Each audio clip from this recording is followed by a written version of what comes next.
everyone. So I have these two hardy kiwi plants. One's male, one's female. I don't remember what kind they are. I'll look that up. And I've been meaning to trim them back a bit for quite a while now because they're getting a little out of control. But like everything, I'm going to take the trimmings and make cuttings out of them.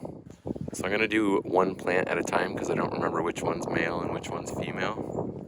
And then we'll go from there. I guess I'm waiting for a warmer day to do this. Solid as a rock. These are the branches I cut off. I could probably get a ton of cuttings out of these. They're like 4 feet long. I'm just gonna leave them out here. They should still stay dormant because it's cold, but as soon as temperature warms up enough for this sand to thaw out, I need to get out here and do the cuttings. So we'll be back. All right, it's warmed up. It's like 14 degrees out here. So I'm gonna get these hardy kiwi cut up and start doing some cuttings of them. It is so windy here. We're definitely gonna have some more trees coming down. Like you can see, that's what happened last year. Here's the branches I took the other day. So you can see right here, that's a node. And then if I turn it, the next node is way the heck down here. That's like 2.5, 3 inches between nodes. So what I'm gonna do, underneath this node, I'm gonna make an angle cut, and then I'm gonna go up 1, 2, and make a straight cut. And I'm just gonna do this for all the branches. God, I feel like I'm about to be hit by a falling tree.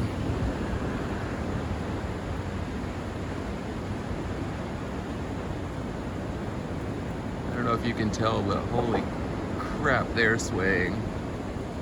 Anyway, so I've got all my cuttings made. This plant's different than other ones I've seen where, I don't know, can you see each node is actually like facing backwards compared to normal. Normally like the leaves would be pointing forward, like along the direction the plant grows. But this one is different. All the nodes seem to point backwards. So that's how cutting on an angle is gonna help. So the angle one is gonna go in the ground and the flat one, or the square cut, is gonna be the top, what I hold it by. So I'm just gonna do what I did for these cedar cuttings that are already in here. Make a couple troughs. Get my rooting hormone. I already shook it up good. Angled side down. Give it a little dip and swirl. And then right in.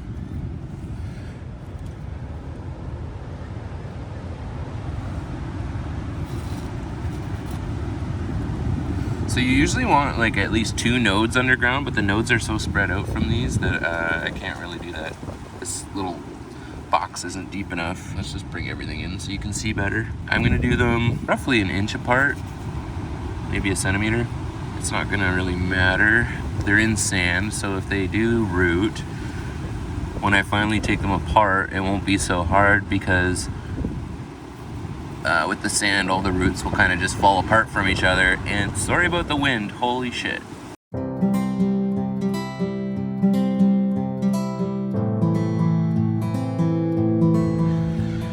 All right, so that's that. You can see I labeled left. So this is from the plant on the left. I'm just gonna go do all the cuttings from the one on the right and label it right and do them beside. In the spring when they flower, I'll be able to tell by the flower which one's male and which one's female. And then I can put up a tag on the plant so I know going forward. Something's coming up, I don't know what that is. Maybe a crocus? Okay, those are all done. The tree has not fallen on me. I did the 2 kiwi plants, and then I also decided to try my sky pencil holly again.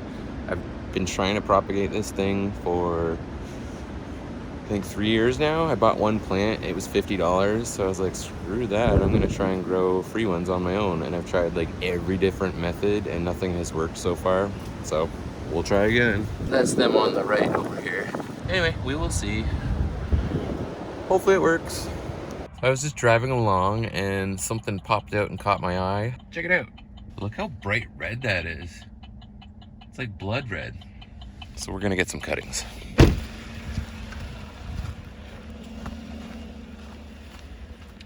my God, look how bright it is.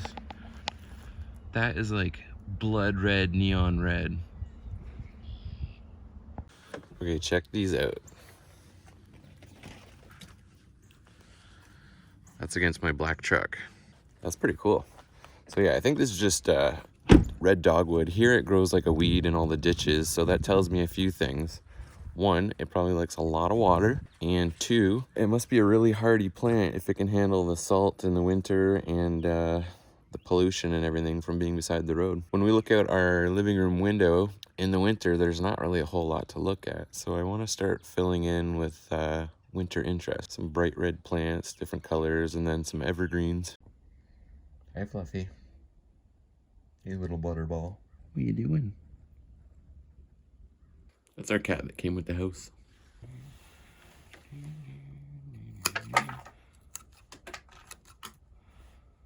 Oh, this is really hard to see where the nodes are.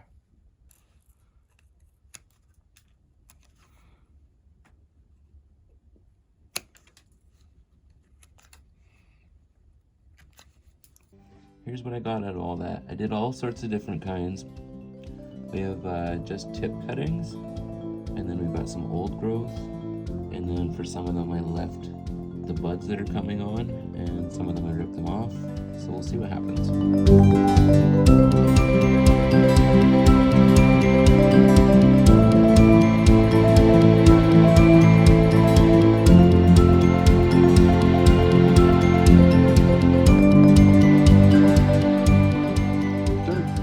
I'm just gonna give that a light sprinkle with water to flush out, you know, any air pockets, and that's it for this one.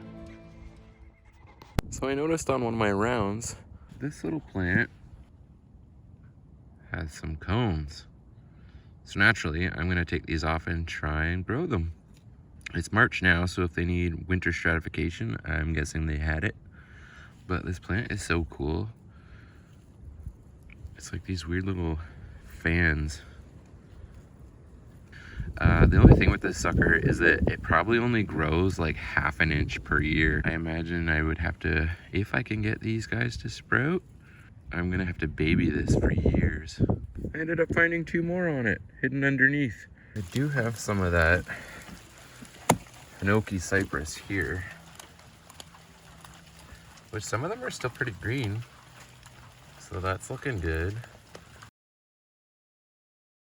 It's been 2 days since I put these, they're Hage Dwarf Hinoki Cypress in this little container in the window, and they've definitely opened up quite a bit. So I'm gonna see if I can break the seeds out and then plant them. Pretty exciting. Oh, okay. They just exploded out. Oh, wow. That's pretty cool.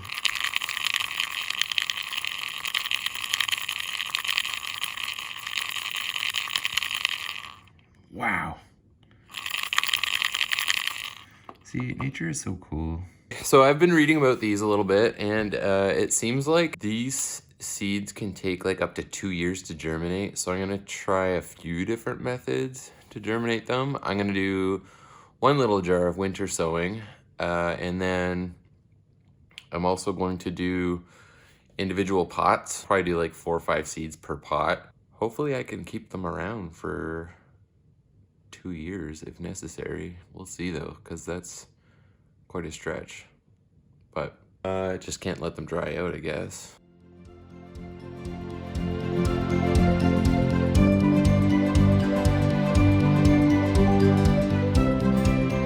So here's my seeds.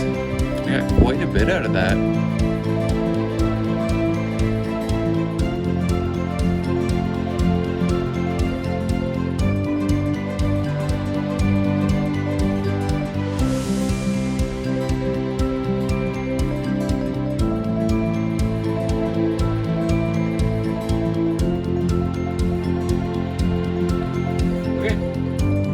That's that for these guys. Oops. Forgot the duct taping. And then it's gonna go out in a full sun area that's exposed to all the rain and snow and everything. And I also need to write what it is on here. Okay, now that's that. Since humans are complete garbage, if you'd like to help the animals out in Ukraine, please consider donating to the IAFW. They're helping shelters and rescues and everything on the ground in the Ukraine to get animals out of there. And also, if you want to help the people, one of what seems to be the best ways is to book a AirBNB house somewhere in one of the cities that are affected, or the nearby cities moving inland. This will help them take care of refugees running from the bigger cities nearby.